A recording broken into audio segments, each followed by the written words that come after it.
Chapter 19. And now for something completely different. Truth bombs. Despite the validity of everything else you'll have heard here, you've just reached the most important 2 chapters in the entire book. Although the information that follows is best heard at the tail end of everything else for the full context, these can be taken in isolation and absorbed in their own right. I certainly urge anyone to not stop listening here, or the true nature of everything else they've heard will be lost.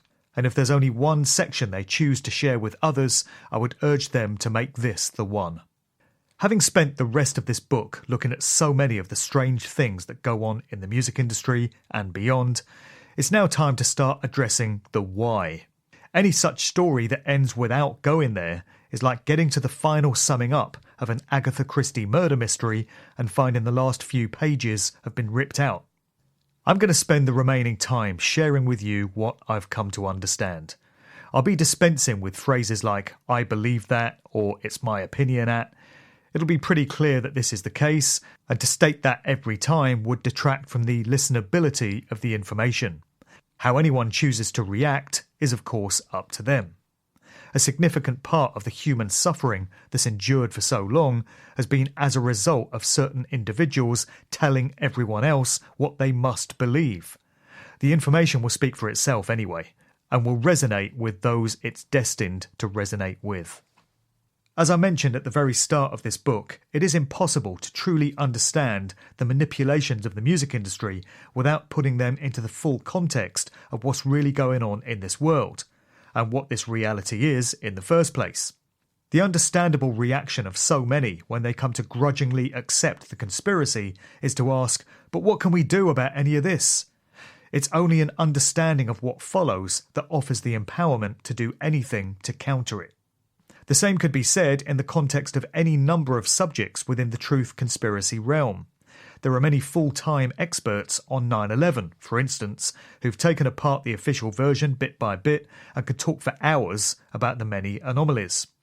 The case will be the same with the truth about vaccines, GM food, chemtrails, institutionalised paedophilia, satanic ritual abuse, trauma-based mind control, the list goes on. Each of these may seem like an isolated subject area in its own right, but when you come to understand the bigger picture, it becomes clear how they're all connected and how each of them serves its own purpose within the system, in tandem with all the others. As music is my thing, I've attempted to show with this book how the manipulations of the music industry are just one of these. Many feel overwhelmed by the dark nature of these subjects, reasoning that the control system has been so deeply embedded into our reality for so long that deconstructing it step by step seems impossible. Those of a New Age persuasion, meanwhile, will argue that paying any kind of attention to dark or negative subjects only help to keep them manifested in reality due to the energetic connection that individuals make when applying their conscious attention. This is ultimately a cop-out and an abdication of personal responsibility, since the first step towards resolving any problem has to be understanding the full nature of it, as far as it's possible. Only then can any solution come. And attempting to dismantle the hugely complex and multi-tiered control system brick by brick clearly is impractical. The real solution lies elsewhere. There can surely be no one of an appropriate thinking capacity in the world who hasn't given at least the smallest amount of reflection to the big questions in life. Who are we? Where do we come from? Why are we here? What actually is here? What happens when we leave it? Although discussion of such subjects is rarely heard around the water cooler at work, they are enigmas which have puzzled and confounded humanity for millennia, and must surely occupy the thoughts of all people on earth, at least occasionally during their solitary quiet time. For as long as I can remember, they've certainly plagued my mind, from the first mentions of Jesus and an undefined entity called God in my primary school days, to my 4 years attending an evangelical Christian church, under the delusion that this might bring answers to the strange feelings I started getting at the age of 19, that the world wasn't quite what we'd been led to think it was, to my ultimate departure, disillusioned at not having found the answers, but instead a whole set of new questions. This set me on the path to many years of bitter atheism, genuinely believing that there is no divine plan and that human life is a cosmic accident and the result of pure random chance. As I mentioned at the start, it was around 2008 that this belief system started to crumble in the face of new evidence that was coming my way as to the true nature of this world and the forces that currently have it in their grip. The activities of the dark occult priest class are well documented in the rest of this book. The power that they've been able to exert over humanity has only been possible through their deeply studied understanding of the profound nature of reality. What it all comes down to is the fact that everything in creation, animals, plants, mountains, humans, is made up of the same universal energy vibrating at different frequencies. In its base form, everything is this energy. It's each expression's unique vibratory pattern that gives it its form in the apparently physical realm. And I say apparently physical because what we understand to be the solid world only appears that way because of how we, as consciously aware beings, interpret and decode the energetic patterns that we experience. I'm under no illusion as to how bizarre or unfeasible that information sounds when it's encountered for the first time, and I was in lasting denial of it myself when I first came across it.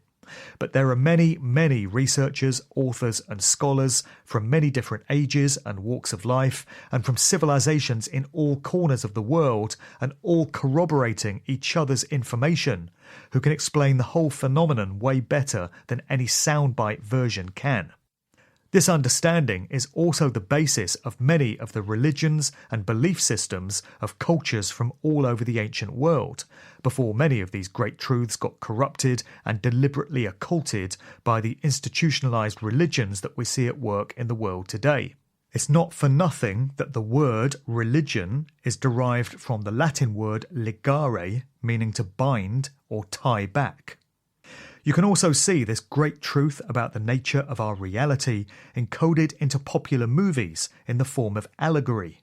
The original Matrix is one of the most frequently quoted examples. Beneath its surface gloss and CGI action sequences lies the revelation that what we think of as physical reality is actually electrical and digital information waves, which get decoded into reality by our minds acting as receivers and transmitters.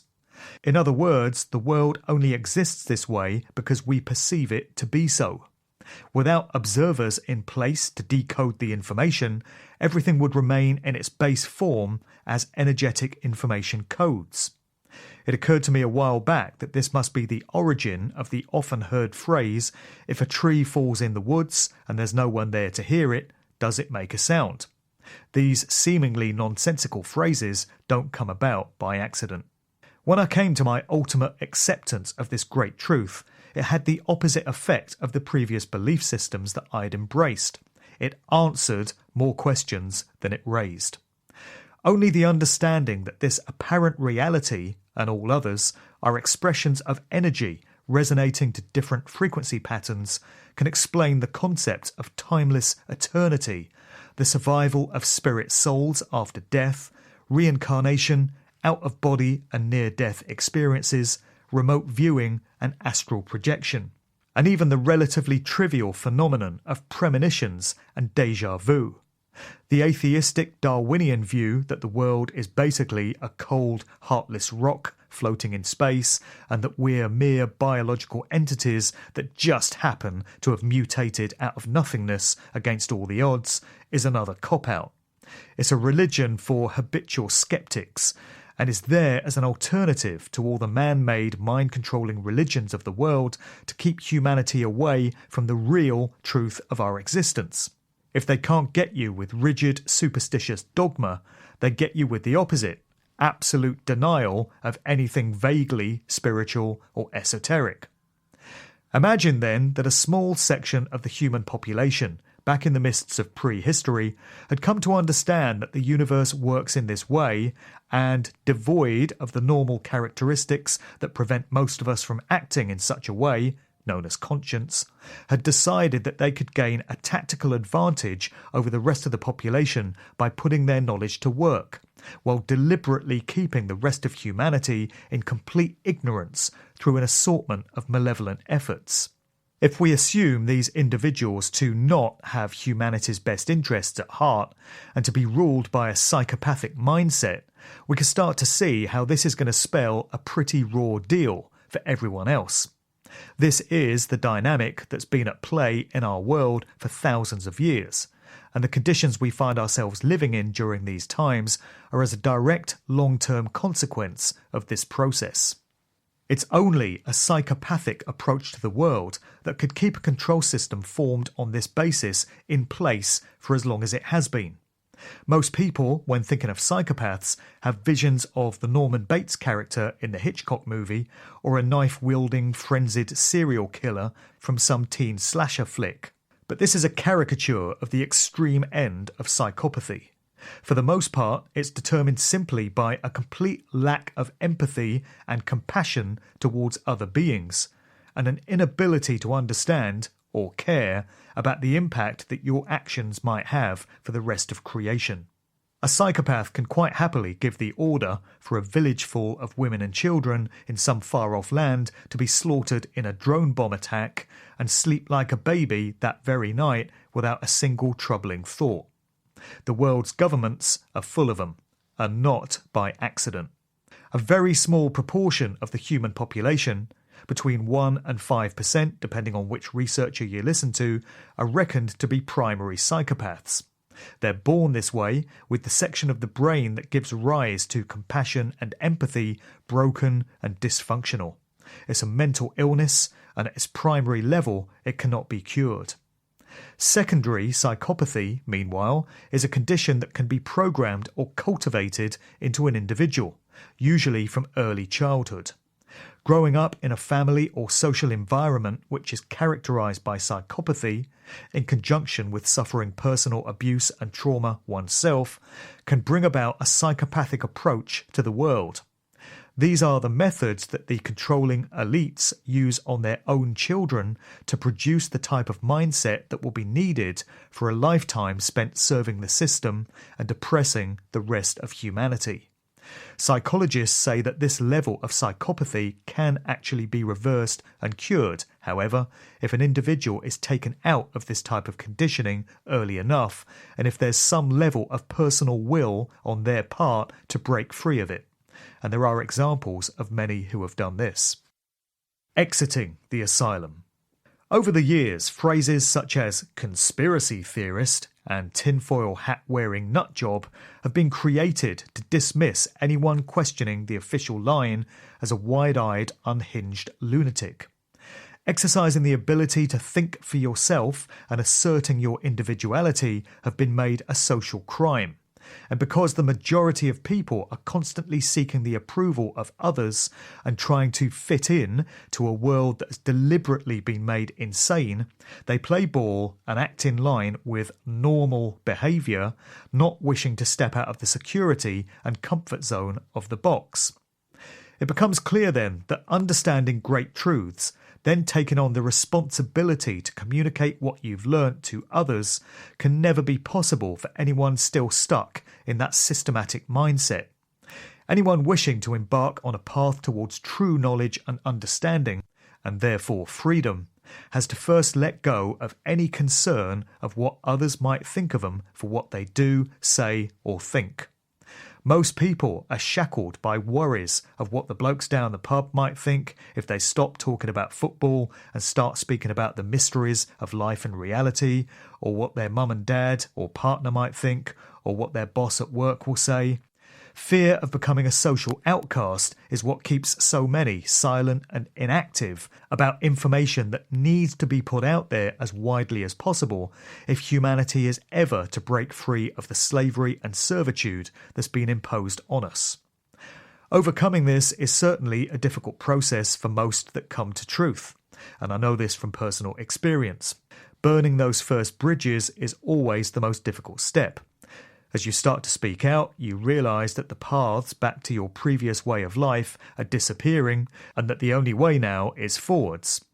It didn't take long until I reached the stage where I no longer gave a shit about what anyone may think of me for what I was starting to say, however, and for that which I instinctively knew to be true. I couldn't be writing or speaking this book if it was any other way. A way of thinking which certainly helped me to overcome any worry about how people might perceive me was to consider what anyone actually gets in exchange for worrying what their mate or sister or dad or colleague or some random stranger might think of them. In each case, the value that you draw from censoring what you say or modifying the way you act for fear of how it might go down with somebody else is exactly the same. Absolutely nothing. No value or benefit at all. Why then do we do it?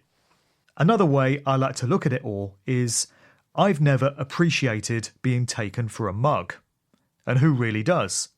Who can honestly say they enjoy the idea of being duped, of being treated by others as a chump, of someone else considering them so dumb and ignorant and stupid that they can feed them a constant crock of lies, disinformation and deception, knowing they'll lap it all up like an unthinking moron? Not me, thanks. Yet this is what's going on in the world. Every day, the bulk of humanity is spoon-fed lies by the corporate-controlled mainstream media, by the professional paid liars in government, and by those in other aspects of the establishment. All these lies can be proven to be such by the application of critical thought and evidence-based research. Yet most choose to commit absolutely none of their time, through free will choice, to looking into such matters, and remain too afraid to talk about it to friends, family, neighbours and colleagues. Well, I'd like to let people know about human slavery and about how our thoughts and perceptions are not our own and about how things are never going to get any better for any of us until there's a massive shift in awareness of these things and a huge change in human behaviour and thought as a result. But whatever would the lads at the job think? Who, honestly, can look at the world we live in and think it to be normal or sane? A world where human labour is exploited in the form of taxes stolen by an institution called government on the premise that it's needed to help maintain the infrastructure of the land.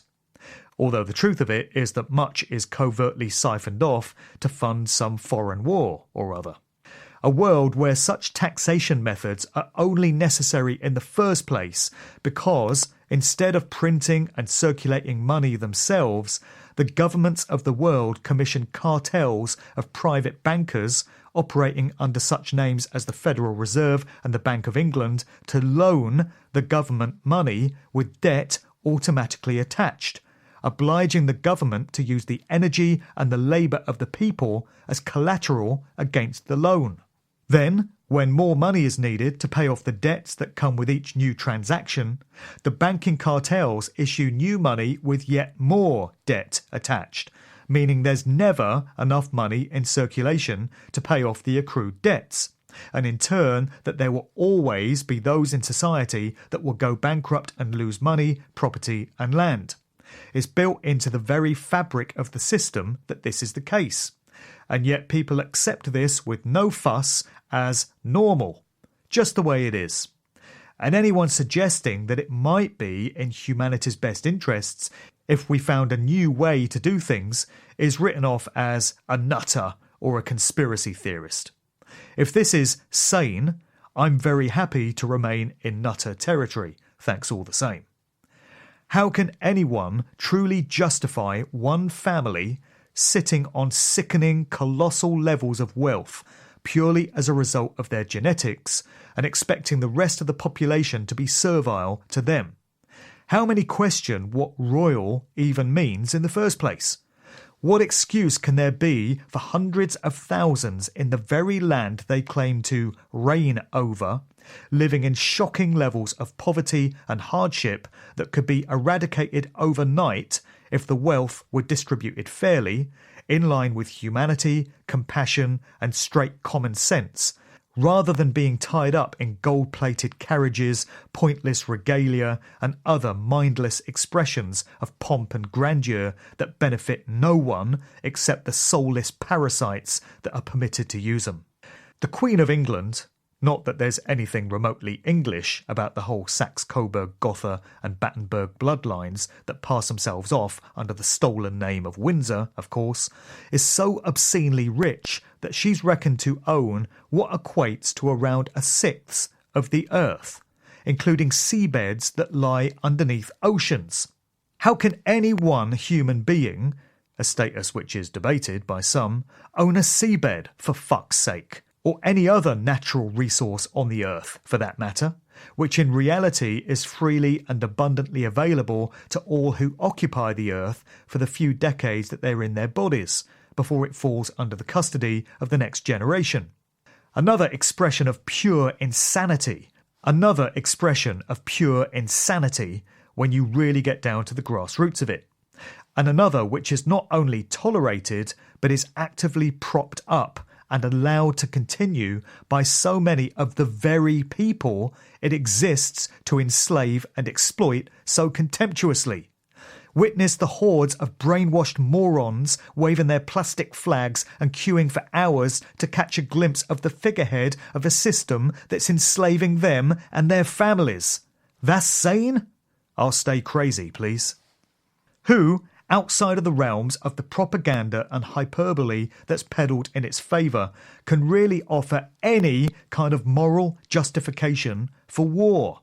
Who, apart from career military men or psychopathic politicians with a salary to earn and an agenda to serve, have you ever met who wanted a war? Who thought that killing and mutilating other people and causing unending ripples of human suffering was a reasonable, sensible and justifiable way of resolving a conflict? And yet we're conditioned from the earliest age to meekly accept that war is an inevitable byproduct of human nature, that we're tribal beings that just can't get along, and that we're inherently warlike and aggressive in our nature. Don't forget to support our boys in their latest foreign conquest. We live in a society of double standards where if an everyday civilian picked up a machine gun and slaughtered a group of women and children in cold blood, they would, quite rightly, be branded a dangerous criminal and incarcerated or executed depending on the state or the country in question. Yet when a military soldier, soul dyer, or increasingly now a cop, does the same, this act of straight murder can be written off as collateral damage involving casualties of war. And the perpetrator will not only escape justice, but is highly likely to be decorated for bravery or service in the line of duty. We hear constantly of the war on cancer, as promoted by the many, many charities in this field. One day we'll beat cancer, they say. But it always comes with the proviso that to do so, they need money from the general public on a never-ending basis. Lots of it. When cancer charities have been working on finding a cure for well over 50 years, you have to ask yourself where exactly all that money is going when the cure never seems to appear. The truth is that the majority of the funds go towards making the senior executives of these charities very, very rich. As difficult as it is for people to come to terms with, sadly, it turns out that many cancer charities are a money-making scam, cynically manipulating the good nature of well-meaning people by dangling the ever-present carrot of hope. The last thing this organised racket wants is to find a cure for cancer. That would put hundreds of thousands of employees out of business and deprive the pharmaceutical industry of millions of customers every year, along with the huge profits they generate through conventional treatment. The truth is that natural cures for cancer have always existed.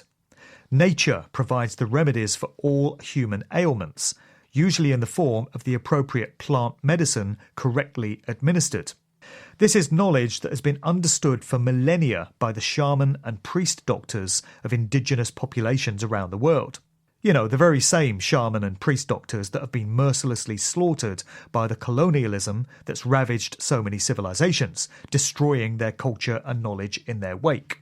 Isn't it interesting, given that cannabis is cited as the principal alternative cure, that it's demonized in Western society as a dangerous drug that's illegal to cultivate, whereas pharmaceutical drugs and vaccines loaded with toxic ingredients like mercury and formaldehyde are absolutely fine. How could this be in a situation where governments care about people and represent their interests. Can any world where this sort of thing happens be judged as sane? Clearly not, I'd suggest. And yet it goes on being tolerated by most without a second thought towards the sheer injustice and madness of it all. The brainwashed state of low-level consciousness that we're manipulated into from birth, and which few ever take it upon themselves to break out of, was communicated with poetic brilliance in a 2015 Facebook post by Mats Ricard Legnevel. It's hard to know how to express this great truth any more effectively than this. He says, "In a materialistic, westernized country of choice, a young boy cries out loud to express his great anguish because, for reasons beyond his comprehensive ability, he cannot have that big red toy located in a large Toys R Us. His mother says he can have this yellow toy instead, but it's so small compared to that toy, and thusly he displays his emotions in the most natural manner available to him. The tears of disapproval fall seemingly unending in quantity. To no avail does the mother tell the boy to be silent. She says it's not a matter requiring tears. But why should he be silent? He's sad and he must therefore express it so that he can move beyond it. In her unconsciously accepted shame, she angrily commands him to be silent. Although this proves to be an equally futile act, his tears continue to fall. The boy simply cannot understand. After all, there are so many toys here. Why can't he have that red toy? Why are all these toys here if not to be played with? Why must he be silent when he's sad? Why is his mother now angry at him? His tears are starting to give way to shock and confusion.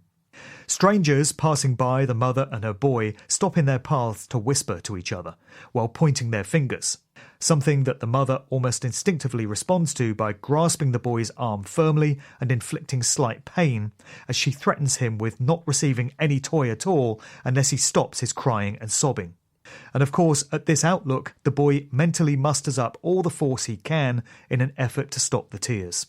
The only sound remaining to break the silence is intermittent snivelling as he assumes mental posture and looks around at the people, now quickly losing interest, as there's no longer anyone upsetting the status quo. The boy records everything, yet in his conscious mind he can understand none of it. As the years go on and he grows older, he learns that displaying emotions is largely frowned upon in this society. And during his years in school, he also learns that questioning authority is duly forbidden, as the authority will punish you for such transgressions. In his teens, the boy is introduced to different ways of intoxicating himself. He habituates smoking, as it relieves his worries by granting slight sensory stimuli, blatantly disregarding all the long-term potential hazards outweighed by the instant gratification. He grows up to become a mediocre man, taught to keep most of his opinions to himself and do what he's told. He eventually marries a woman who doesn't demand too much from him, and he drudges through the work weeks of the year, only really looking forward to the next weekend and its subsequent pleasures of intoxicating himself to a sufficient degree as to forget his worries, and to numb the ever-growing pain in the furthest reaches of his being. The boy is now a man, his life as inconspicuous and insignificant as any of his fellow colleagues or friends. One week is merely replaced by another. The joy that used to arrive every weekend is now scarcely available, but more than once a year during the first few days of vacation. It's at this point that he completely loses all outlook on life. He succumbs to a deep and dark place wherein years of suppressed emotions haunt him in every waking moment. The strength of his mind is shattered under the sheer force of the emotional re-emergence, and his life falls asunder. He seeks help from society in how to handle these emotions, but the modern Inquisition under the guise of psychology does not exist to alleviate the issues created by the societal norms in the first place. It's only meant to assure that the people are able to work another week, and thusly he receives no actual assistance. He's given one drug after another, all of which numb his mind and essentially remove the sensations elicited from his suppressed emotions. But he continues taking them because he's learnt not to disobey authority and to do what he's been told. At this point, the man is largely dead. He's still able to perform within his monotonous work, but all of life has lost its colours. The taste across his palate is bland, and he no longer has a mind with which to worry. His spinal column is left to live out the remaining years of his so-called ordinary life. And one day he's found dead in his favourite chair. Is this really what we want? And so it becomes clear that a major change in the human mindset, brought about by a radical shift in consciousness, is needed if this reality is ever to come close to being a just and moral place to live. Losing the fear of what others might think is the first change that has to happen on a major scale. But an understanding of the moral laws of the universe on a scale that rivals the knowledge that's been hoarded by the dark occultists who have held humankind in slavery for so long is also essential. Chapter 20. If not you, then who? If not now, then when? How the story ends is down to us. It always has been. The truth will set you free, but first, it'll piss you off. The outstanding activist, researcher and humanitarian Santos Bonacci had some wonderful words to say about seeking the path to truth when he guested on the Vinnie Eastwood show in November 2014. He said, "I'm a researcher and I have been all my life. I've always studied and uncovered truths, facts, evidence, proof, because that's what I love doing. I love the truth. I want the truth. I need to know the truth and I speak the truth. It's the best way to go. When you start lying, you have to create more lies to cover the original lie. And we know that lies create a lot of hurt among humanity. We see how politicians lie, lawyers lie. In fact, that's what being a lawyer is all about, lying. And we see businessmen lie and never coming up with the goods. So it's a very hurtful thing to do. And the only thing you should never do in the universe is injure or harm another living thing. So to uncover the truth is a very beautiful thing, and I've always been a very zealous truth seeker, and I've uncovered many, many lies that are happening. So because of this, and because of the presentations that I put on YouTube, I've come to the attention of both good people and people who would love to continue perpetuating the lies, because it does help their agenda and their money-making schemes. So when you start uncovering things that you know you should, because otherwise you would occasion those wrongs, this does hurt the ones who are perpetrating the great lies. He who knows of a wrong but does not uncover it occasions it. Just as truth is absolute, unwavering and eternal, regardless of whether any one individual believes it or not, so there are laws set into place in the universe by whatever force it was that created it, whether an entity that some choose to call God or by some other phenomenon of creation. The US researcher Mark Passio refers to this as natural law, as do many others. The same dynamic gets expressed under other names. The concept is known variously as universal law, karmic law, the law of cause and effect, and through the notions of what goes around comes around, and every action has a reaction. Parents of young children will recognise the concept played out in the choices and consequences method of parenting, where kids are taught that the free will choices they make carry a resulting consequence, whether good or bad. I prefer to use the natural law reference. Mark Passio has a wealth of information on the phenomenon and so many subject areas related to it in the many podcasts, videos and articles that are accessible via his hugely resourceful website at whatonearthishappening.com. My own understanding of how natural law works was summed up in just 3 words by the Australian researcher Max Egan, whose equally outstanding work all resides at thecrowhouse.com, offered by way of a simplistic explanation: do no harm. I'd always had it drummed into me that you should treat others the way you'd like to be treated yourself. But on one of Max's podcasts, I heard him point out the logical fallacy behind that often heard statement. Supposing for argument's sake, Max suggested, that you happen to be a homosexual who enjoys bondage, and you happen to live next door to a man who you find sexually attractive, but who doesn't share your preferences. Using the above statement's advice, presumably you'd then be justified in forcing yourself and your preferences on that individual on the grounds that you'd quite like it if one day he came over to your place and did the same to you. I feel the point was well made. In fact, it's an apparent reversal of that statement which holds true to natural law and which can be expressed as do not treat others in a way you would not wish to be treated yourself. The ultimate inherent human right is to be left alone to live your life however you choose, so long as your chosen behaviours do not cause harm to another living being. This way of approaching life has universal applications, and if observed by everyone on earth would involve a better way of life for all concerned, with no exceptions. At the most extreme, no one would kill or physically harm another being on the grounds that no one, barring perhaps the odd mentally ill psychopath, would want that done to them by another. With characteristic vitriol, Mark Passio illustrated the point wonderfully on a radio interview with David Whitehead on the Truth Frequency Radio Network in 2014. The bottom line is, if you wouldn't want a person doing a certain behaviour to you, don't do it to another person. The end. And people can't get that simple message. That's the golden rule in the apophatic sense. Do not do to others what you do not want done to you. State the golden rule like that, folks. It's infinitely more powerful than do unto others as you would have them do unto you. When you say it in the negative, in the apophatic sense, it's way more powerful. Because everybody knows how they don't want to be treated.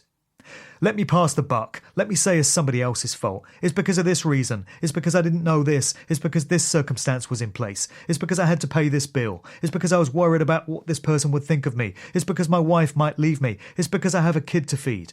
None of that matters. Zero. I would look every single human being in the face, no matter what their circumstance was, and say it does not matter. And that's not me being on some kind of moral high horse. It's not me putting myself up on a pedestal. I can make mistakes. What I'm saying is there's no justification. Everybody ultimately at some level knows when you're harming someone else, and you have no right to do that to another person. I don't care how much you thought you were allowed to do it because someone told you, or you believed in this law or that law or the other thing.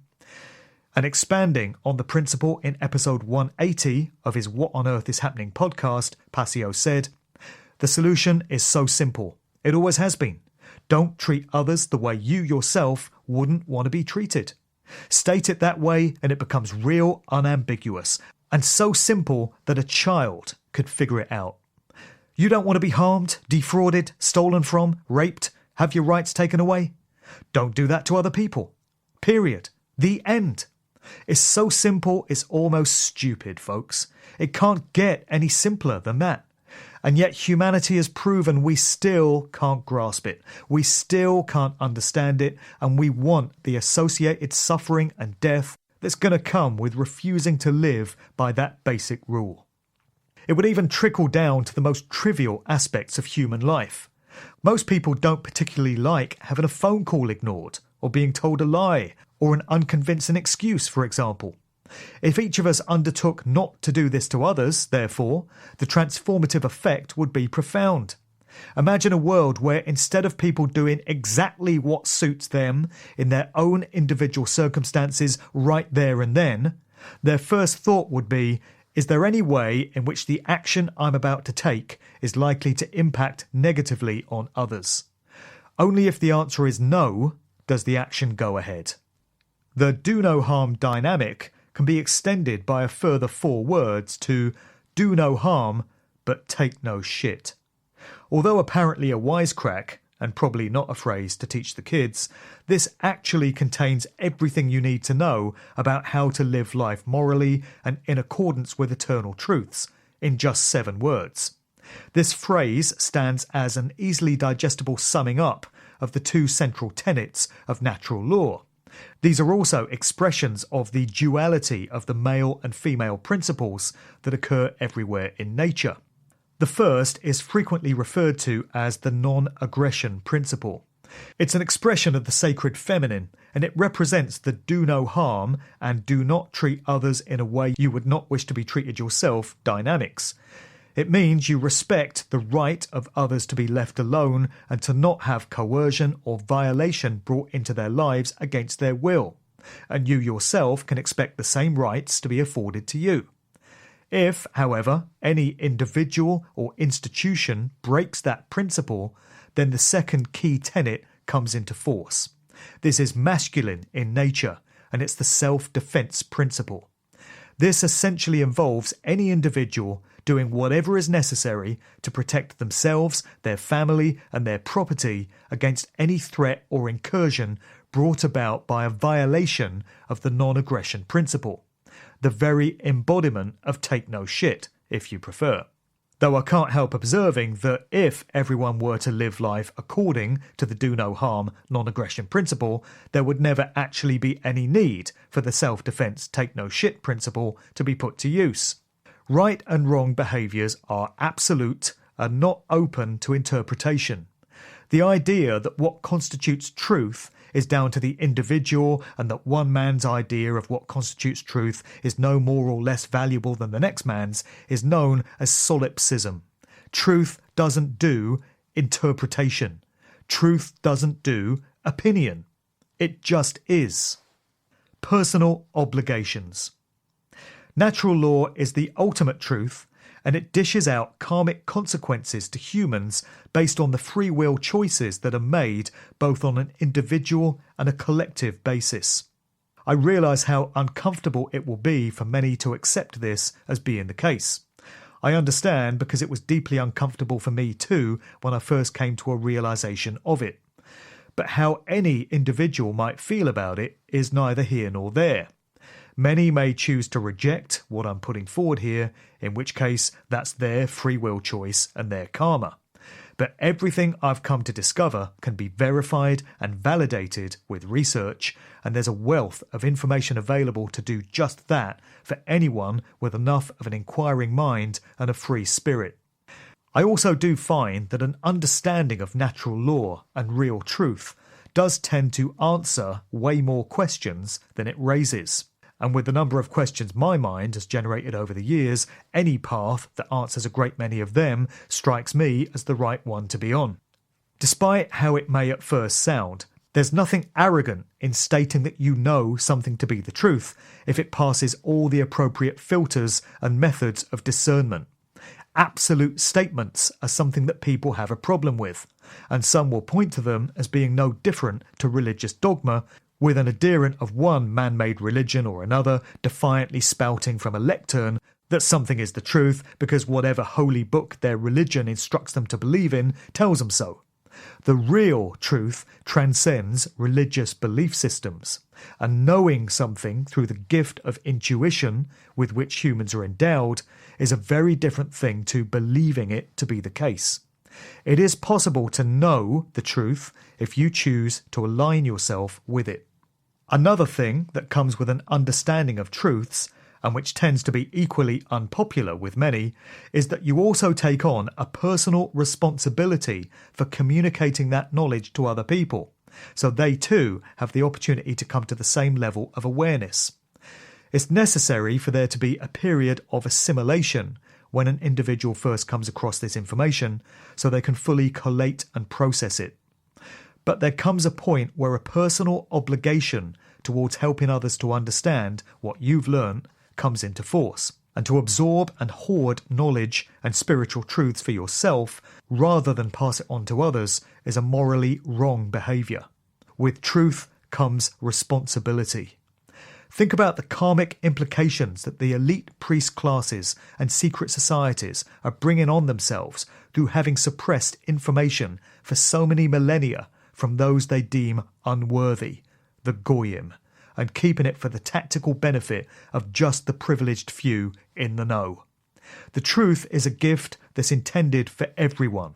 It doesn't come with exclusivity rights.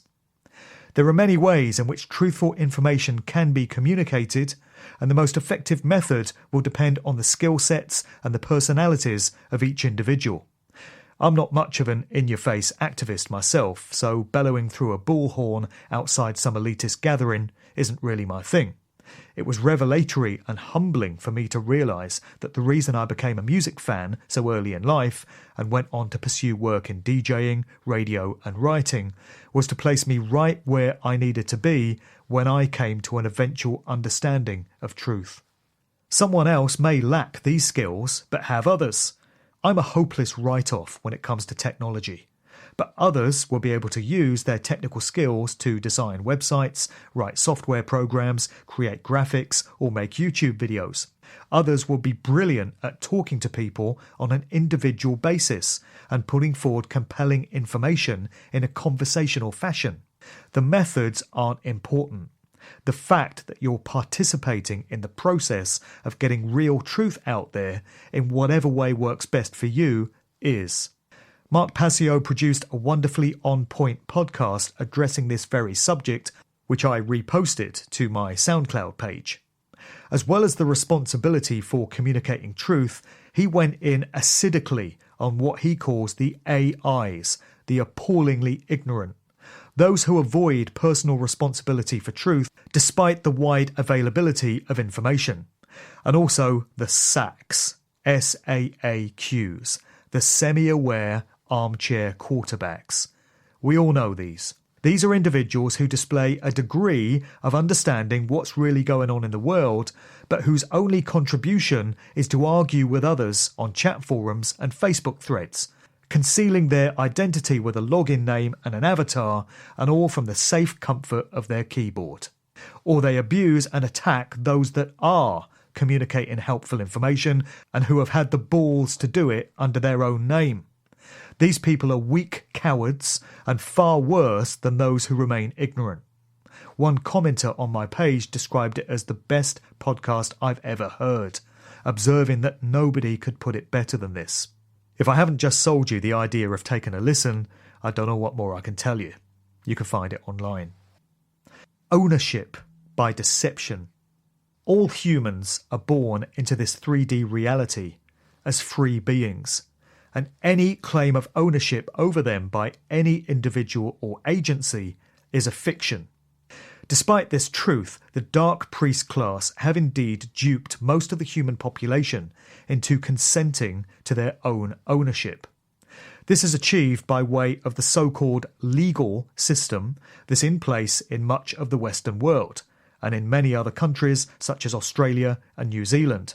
Anything that is claimed to be legal as opposed to lawful is a fiction. True rights and laws can only be granted by the creative force behind the universe. Any claim to legality by any man is a fallacy. The system of so-called law in place in most of these countries is derived from the system of maritime or admiralty law used in England during the seafaring days of empire.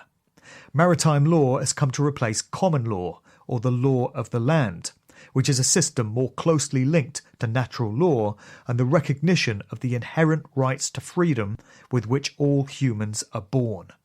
Through clever use of language and the double meaning of words, the controllers have tricked individuals into having corporate entities created in their name. These corporations remain the wholly owned property of the Crown Corporation of the City of London, the head of which is the British monarch. The City of London, rather like the relationship of the Vatican to Italy and Washington DC to the United States, is an entirely autonomous state separate from England, with its own mayor, its own police force and its own set of laws. When you step into the square mile, you're no longer in England. Despite her position as its figurehead, the Queen is required to request permission to enter its territory, and as part of the structure of hierarchy with which the elites seem so obsessed, is considered subservient to the mayor for as long as she's in the territory. Readers can make up their own minds as to the symbolic relevance of the dragon statue, which marks the entrance to the city's square mile, which is beyond the realms of this particular book.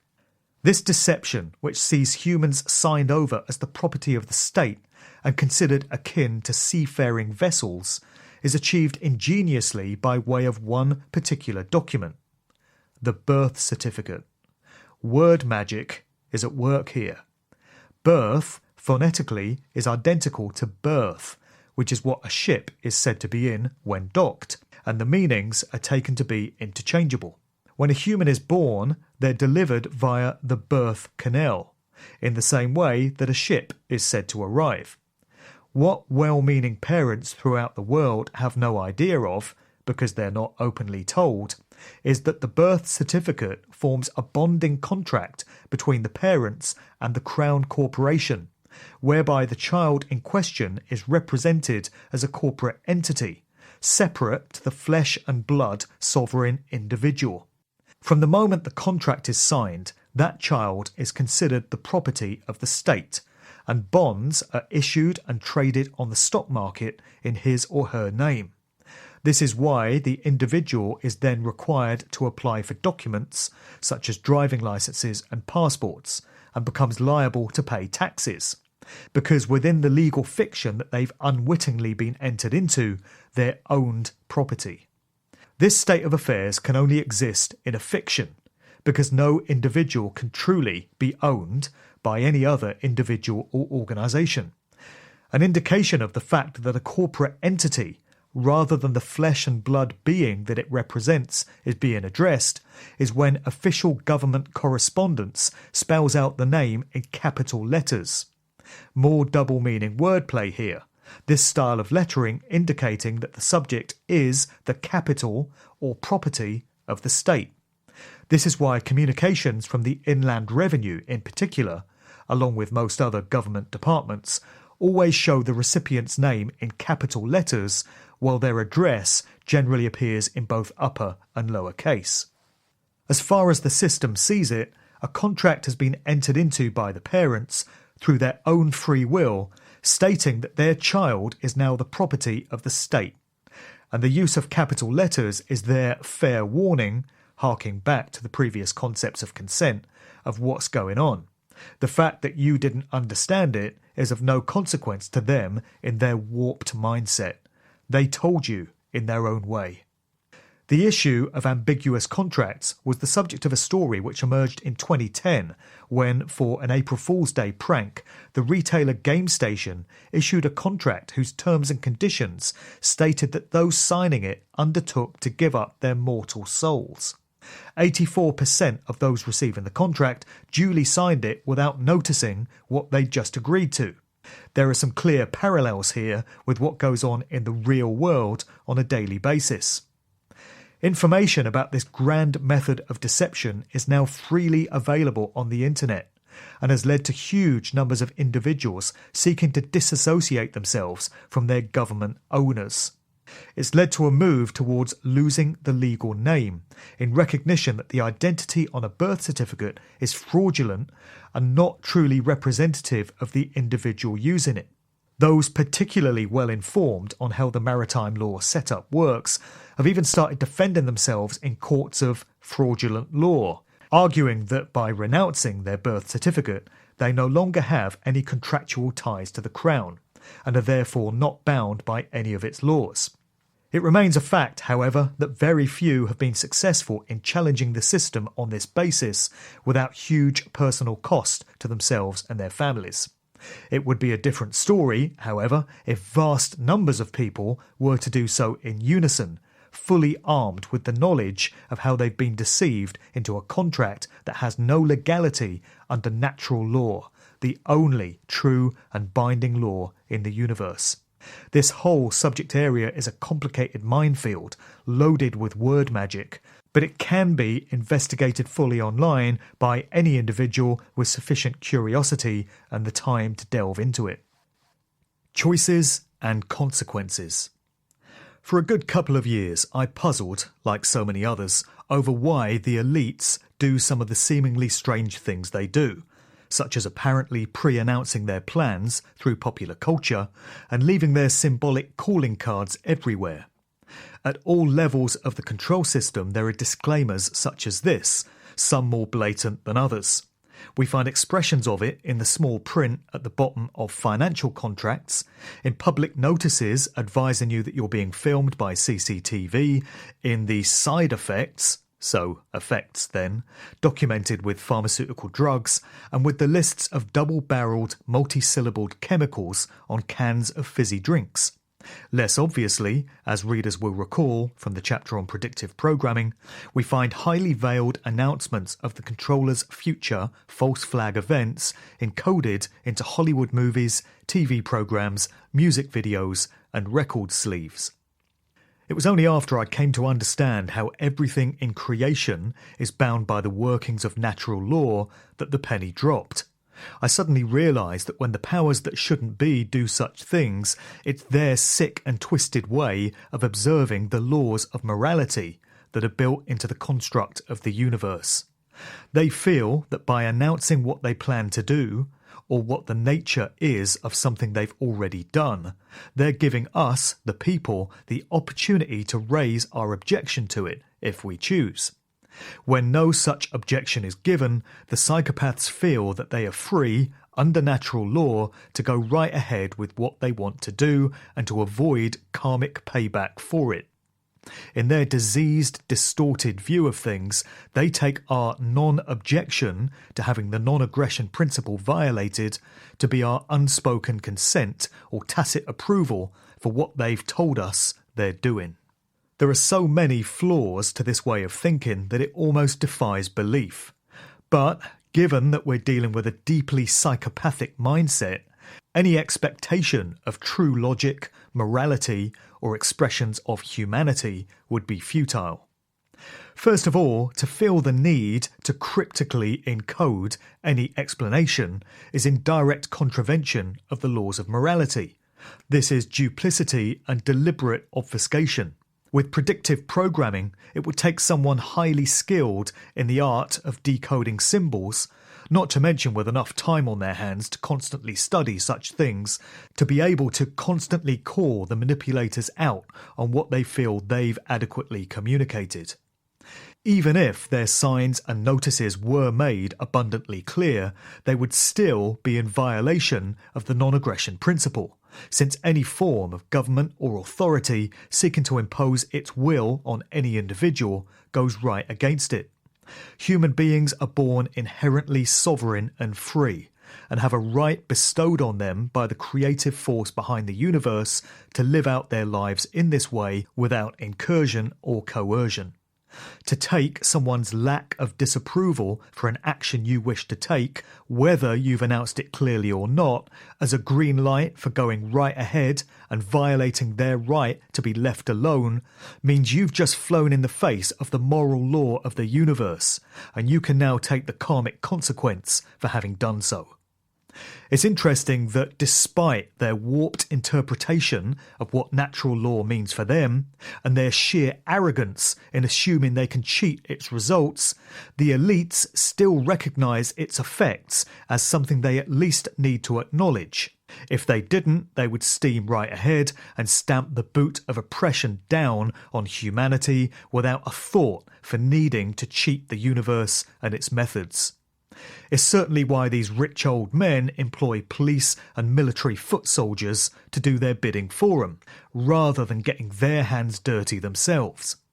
While police and military types can often feel superior themselves through the status that their uniform or job title gives them, the truth is that by following the orders of their superiors unquestioningly, without judging for themselves whether the actions they're about to take are morally right or wrong, they are the ones bearing the personal, karmic consequence for what ensues, not those that gave the orders. Ever noticed how it's never the sons of politicians and generals that are sent out to die on the front lines of war zones? We'd be living in a very different world if the police and military would all wake up and understand how they're being cynically manipulated by their superiors and refuse to do their bidding any longer. There is hope, however, as more and more are leaving the police and military by the week, having come to a difficult understanding of the true nature of what it is they're really a part of. The reason the controllers have to present apparently acceptable justifications for continually taking our nations to war is that they know that to blatantly announce that they're going into some foreign nation or other to slaughter and subjugate the population and steal the natural resources is highly likely to be met with disapproval and resistance from the general public. But portray that foreign nation's leader as a tyrant or despot, particularly one who's killing his own people, to a public whose perceptions of the world are shaped only by what government ministers and the mainstream media tell them, and the justification for intervention is there. The masses will go along with the something must be done approach, and military action, in which it's clear many thousands will lose their lives, is written off as necessary. Grudging public consent is there, and the manipulators take that as a green light to press ahead with what they always plan to do. The same dynamic can be seen when it comes to paying taxes. The reality is that no one voluntarily pays tax. We have it extorted from us with the threat of fines or imprisonment if we resist. The very notion of tax is a blatant violation of the non-aggression principle of natural law, because it represents the state forcing its will upon individuals. It's made all the more immoral when you understand the true nature of money as debt too, and how the constant justification for tax as necessary to pay for services and cover never-ending inflation could all be avoided if the entire financial system were overhauled. But this is another area in which the public gives its consent to an immoral act which goes against human decency and their own common interest. Because the myth that taxes are necessary has been embedded into the public psyche, there's no coordinated resistance from people to having their money stolen from them. So again, the state takes this as consent and unspoken approval for this act. Centuries ago, there was a key maxim of Roman law which stated, "He who would be deceived, let him be deceived." Exactly the same principle is at play here. The statement is saying that anyone ignorant enough not to realise that they're a sovereign spiritual being and an expression of the divine rather than a corporate entity, and therefore not answerable to any world-based authority, deserves their slavery. They have tacitly consented to their control because not saying no is taken as having said yes. The same eternal truths regarding free will choices and consenting were understood in these past epochs, and were being used by the governmental systems of the day in the same way they are today. Now, as then, so many situations only transpire because the masses are allowing it through their consent. A withdrawing of this consent on a wide collective basis is the key to ending slavery and subjugation. When we all learn this lesson and apply it, our shared experiences will change, and not a day before. The numbers game. That such a small number of individuals, when compared to the worldwide population, have been able to successfully control the rest of humanity for so long seems almost inconceivable.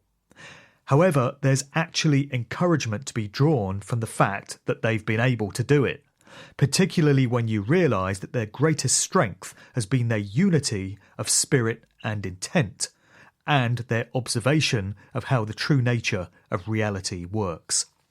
It's their understanding that everything is made up of resonating light and sound energy that fuels the need to keep their targets, us, in a constant state of low vibrational fear. And so human society is structured in such a way, with manipulated wars, terrorist events, social conflicts, financial crises, etc., to generate fear and all its negative energy derivatives: guilt, panic, regret, anxiety, worry, stress, hate, envy, resentment, selfishness, cowardice. And, as we've discovered along the way with this book, the music business plays its part in maintaining this constant low level of consciousness in humanity too. When you factor in the death and suffering that occurs in the non-human world, from the insane bloodbath brought about by the requirements of the food chain that sees millions of living things slaughtered every day, to the trillions of animals meeting their terrifying and horrific ends in slaughterhouses, you can imagine the colossal tidal wave of fear-based low vibrations that are going out into the energy field of this reality 24/7. Fear is the key, as the title of an Alistair MacLean novel rightly observed.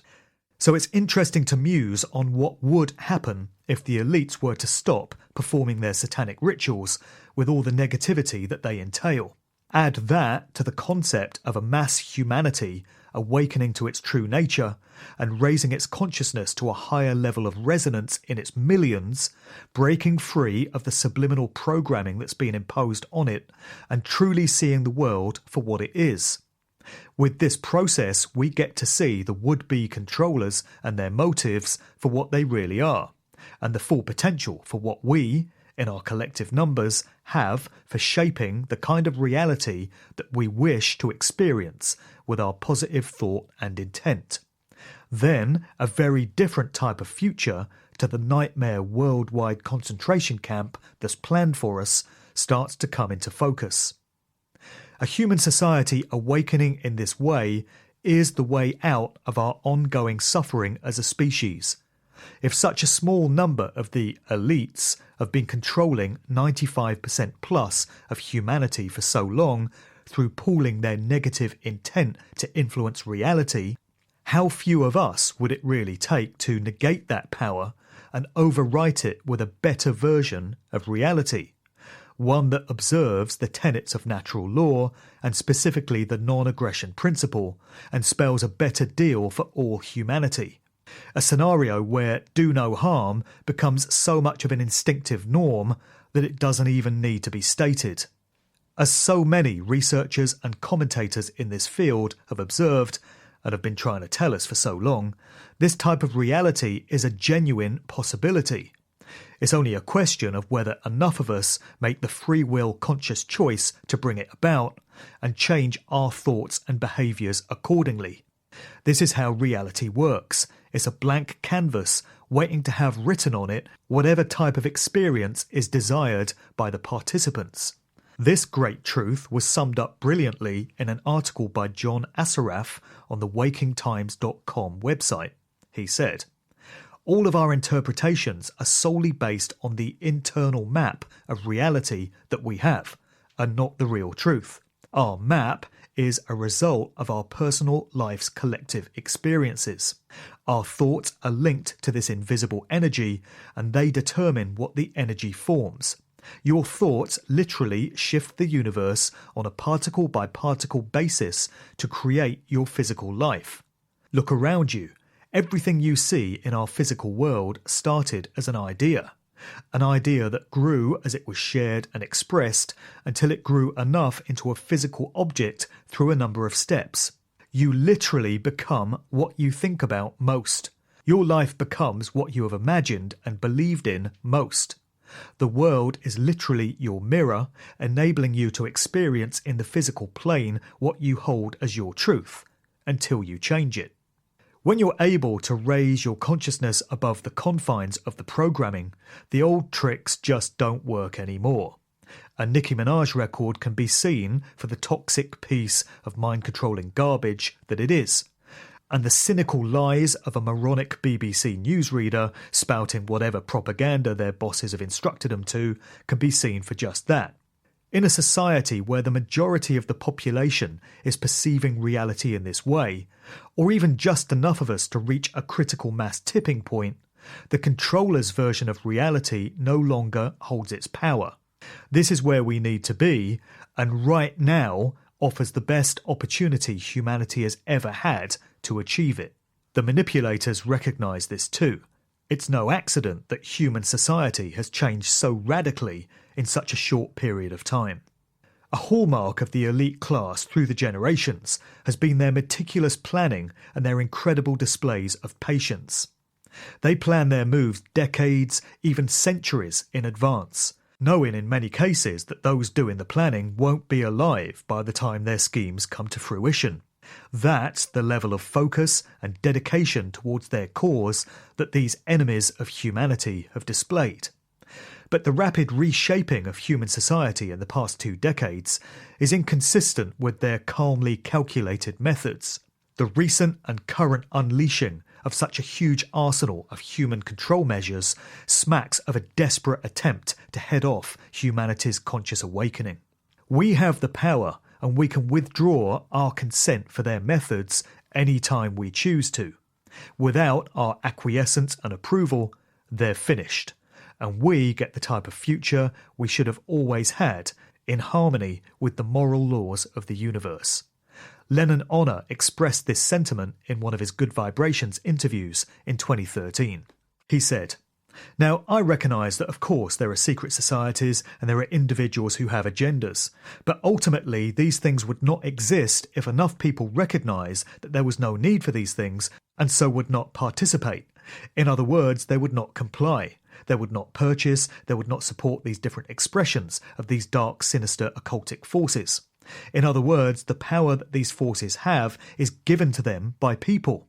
It's not that these forces have power in and of themselves. They have no more power than the human species has.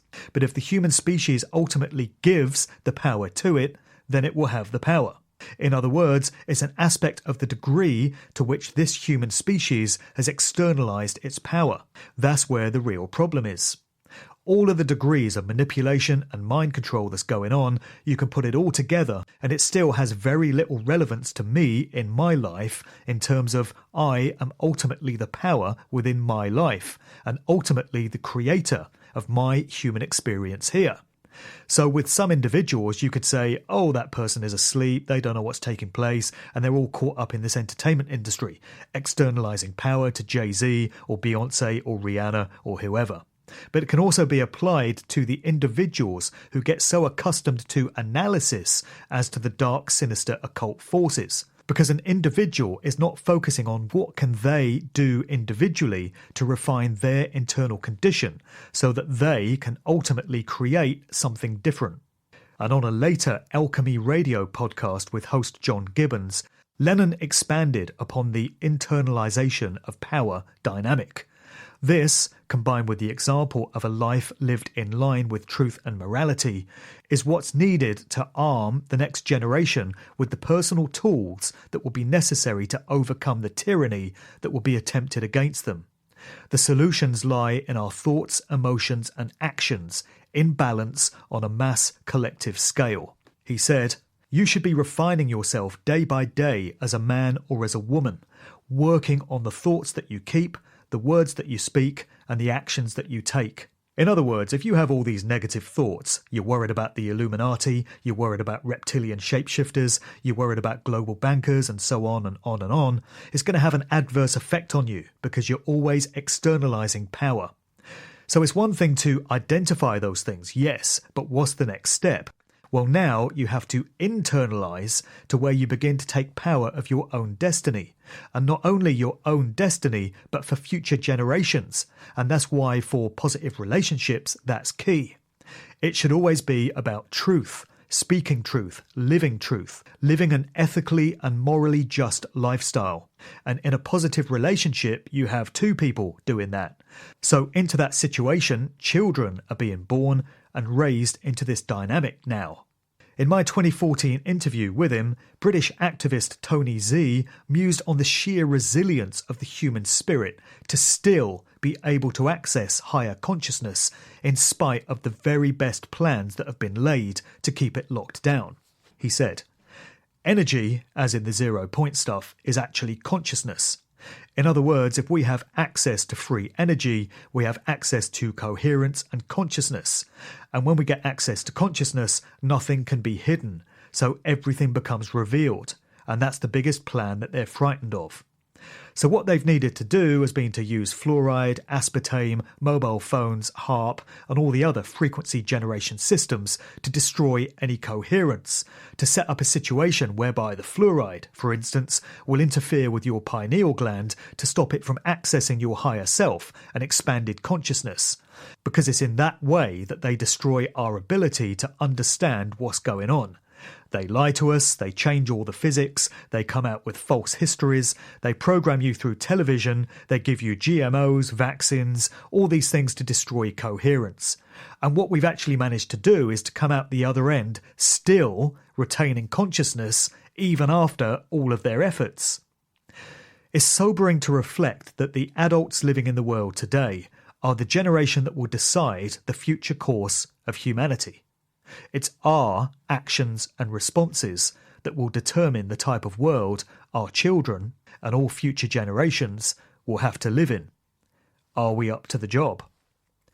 In summing up and expressing what needs to occur, I can't put it any better than the brilliant Matt Hancock in an article that appeared on the Check the Evidence blog site, where he said, "Collectively, we're inside a burning house, and rather than getting everybody out and safe, we're voting for the next fire starter.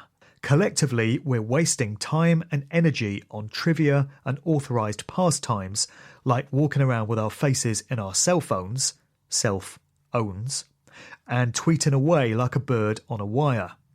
While the banksters continue to go unpunished for plundering the public, homelessness, and increasingly poverty in general, is being criminalised.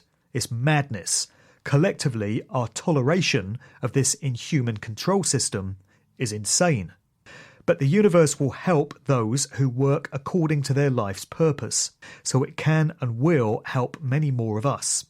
It is in my view that this process can only really be interfered with if we allow somebody else to be the middleman for us, to provide us with pre-packaged beliefs or worldviews or counterfeit synchronicities in the form of predictive programming, or any other kind of cunning deceit from the control system in general. The authorised, controlled opposition misleaders are there to derail us, to interfere with our natural process of realising truth. They've chosen their path, but we're not obliged to give them any attention whatsoever. The individual mind is one of the greatest gifts imaginable. Therefore, one of the greatest crimes is to steal the ability of that mind to perceive reality. But in a stroke of evil genius, we've been manipulated into giving away our ability to perceive reality. We give it away willingly by listening to liars, believing they have our best interests at heart, simply because, as normal human beings, we would never stoop so low. This is terminally naive, and it has to stop. We're in a global war right now, an information war, a war on the mind, a spiritual war. Participation in this war is essential in vast numbers. We need millions upon millions of people to come together and put an end to this insanity, this psychopathic control system, this evil. It won't happen overnight. That simply isn't possible. But it can happen over time. The more people there are speaking out, the more likely it is that new people will listen and start to reject the control system they had never previously recognised, and then start to speak out themselves. This is a recipe for exponential growth. The hardest part was always going to be getting the immovable object moving. But that's already begun thanks to a multitude of brilliant and selfless human beings, many of whom are no longer with us, at least not here in the realm where spirit meets matter. Thanks to the integrity and the diligence of such people, there is a window of opportunity here now like never before. We must take full advantage. The alternative is the assisted suicide of the entire human race. We can have a paradise over a prison planet, human freedom over slavery and tyranny, any time we collectively choose. One man or woman can't change the world, but they can be an essential component in the process that does.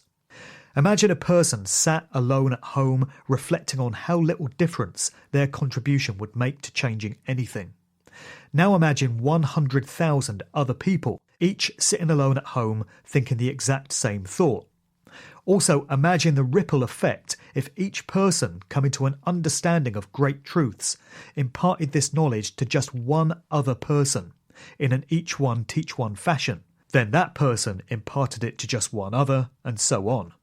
The fork in the road has never been more blatant. In one direction lies a nightmare society ruled by tyranny, oppression, and perpetual slavery. In the other lies a future where humanity finally takes back the reins from the force of evil that's been controlling it for thousands of years. We're hurtling ever closer to this final choice by the day, as a glance at any mainstream news bulletin reminds us. And if the former is allowed to become reality, the future it will bring can barely be contemplated. We still have that opportunity to achieve the latter, however, and it's those of us here today that will decide.